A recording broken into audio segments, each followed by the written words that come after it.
Body bags where horror lies. What's up, y'all? Dubbles at you again. Another week on the body bags. So next few weeks, I'm gearing up for Halloween. I'm stoked. Hope all y'all are. I want to pick some more of the classic shit, more mainstream stuff that influenced me and really got me in the mood for the holidays and really just got me to be an overall horror fan. So hell yeah. So recently revisited and rewatched Friday the 13th Part 2. So I'm gonna start watching the franchises of Friday the 13th and Halloween. I always watch those around the holidays.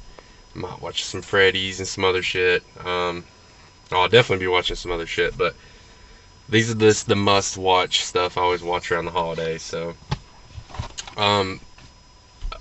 minor spoilers in this one, guys. I'm sorry, but I'm sure a lot of y'all have seen this movie, so I'm hoping it's not a big deal. Friday 13th Part 2 picks up, immediately after the first one, the original surviving girl from the first movie, and she is getting hunted down at her apartment by an unknown killer at the time, but of course we all know who that killer is, and this is the first appearance of Jason Voorhees in a movie.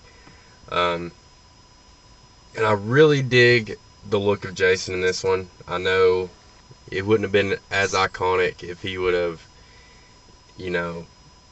just kept the look of Part 2 maybe and never wore the hockey mask, because that's what made him famous. But he's definitely the creepiest looking Jason, in my opinion, is in Part 2. The bag over the head, it's simple but yet just creepy, scary, backwoods. It's got it going on. He's got the creep factor in this one.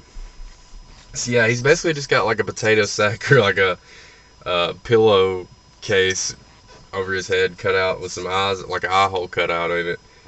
And I always thought it was cool it was one eye, because of course his other eye's kind of fucked, so he don't need two.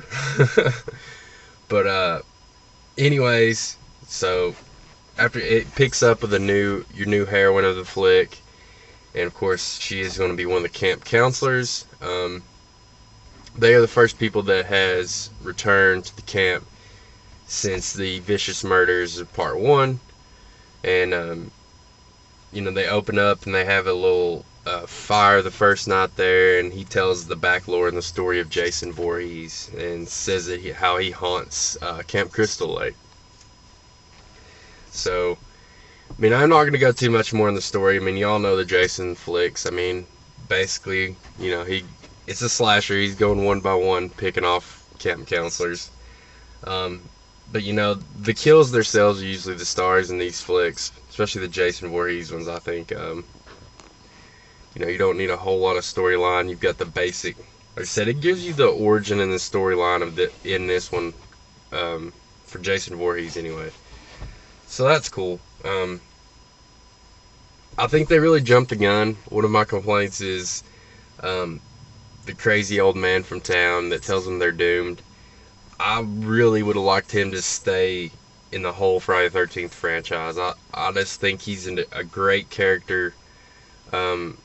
Just a good little side character. I think would be a nice touch to each one of the Friday the 13th and keep some continuity there. But anyways, he didn't stick around. I've always been a fan of that guy though.